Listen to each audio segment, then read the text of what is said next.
ये सेशन उन job seekers को डेडिकेटेड है जो एयर टिकटिंग में जॉब करना चाहते हैं। देखिए, एयर टिकटिंग में जॉब करने के लिए आपको जीडीएस आना बहुत जरूरी है।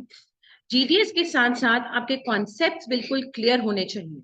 अगर आपके कॉन्सेप्ट्स क्लियर हैं और आपको जीडीएस आता है तो आपको डेफिनेटली एयर टिकटिंग में जॉब बहुत इजीली मिल सकती है। तो मैं आपको 5 ऐसे सवाल बताऊंगी जो जीडीएस इंटरव्यू में या एयर टिकटिंग के इंटरव्यू में डेफिनेटली पूछे जाते हैं। तो पहला सवाल है, what is the difference in non stop and direct flight? Non-stop airline flies non-stop from boarding point to the arrival point. It does not stop anywhere in between. Whereas direct flight may stop in between for a small duration for fueling, for refreshments, for dropping or for boarding the passengers. But in this case, passenger will not change the airplanes. दूसरा सवाल है, what is the command to see ticket image in GDS Galileo और GDS Amadeus? Command to see ticket image in Amadeus is TWD and in Galileo it is star HTE. तीसरा सवाल है, what is the difference in voiding an e ticket और cancelling an e ticket and what is the command to void और cancel the e ticket? If you cancel the ticket on the same day it is issued before 11:59 p.m. it is termed as voiding, and if the ticket is cancelled after 11:59 p.m. it is termed as cancellation, which means you can cancel the ticket anytime, but if you want to void the ticket it should be done on the same date itself.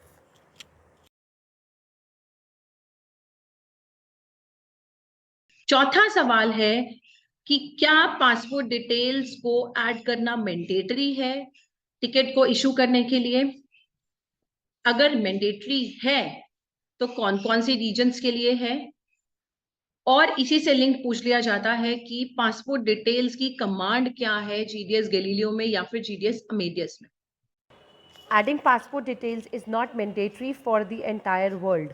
However, few countries have made it mandatory to add passport details in the PNR before issuing the ticket, or at least 72 hours before the departure, the details must be added. So these countries are USA, Canada, Mexico, Sri Lanka, Kuwait, Portugal, etc. The command to add passport details in Amadeus or Galileo is almost similar. You need to add the code, which is -P for the passport details. Then you need to add the issuing country code. Then you need to add the passport number. Then you need to add your citizenship. Post that you need to add your date of birth, then the gender, then the passport expiry date, then the surname, the first name. That's it. पांचवा सवाल है कि क्या हम seat को hold कर सकते हैं? कितने समय तक हम सीट को या फिर फेयर को हम होल्ड कर सकते हैं? इस सवाल का जवाब है हाँ, हम सीट और फेयर को होल्ड करके रख सकते हैं। हम सीट कब कितने भी दिन चाहें होल्ड करके रख सकते हैं। अगर एयरलाइन ने हमें प्रॉम्प्ट भेजा, मैसेज भेजा पीएनआर में, तो हमें उससे पहले सीट रिलीज़ करनी होगी या फिर टिकट इशू करनी होगी। और फेयर भी इसी तरीके से हम होल्ड करके रख सकते हैं लास्ट टिकटिंग डेट तक, और last ticketing date ticket image के अंदर या फिर जब आप फेयर होल्ड करते हो वहीं पर लिखी होती है। आज मैंने आपको 5 सवाल बताए जो पूछे ही जाते हैं टिकटिंग इंटरव्यू में। इसके अलावा भी बहुत सवाल पूछे जाते हैं एयर टिकटिंग के इंटरव्यू में। तो मैं आगे नेक्स्ट सेशन में आपको 5 और सवाल बताऊंगी जो एयर टिकटिंग जीडीएस के इंटरव्यू में पूछे जाते हैं।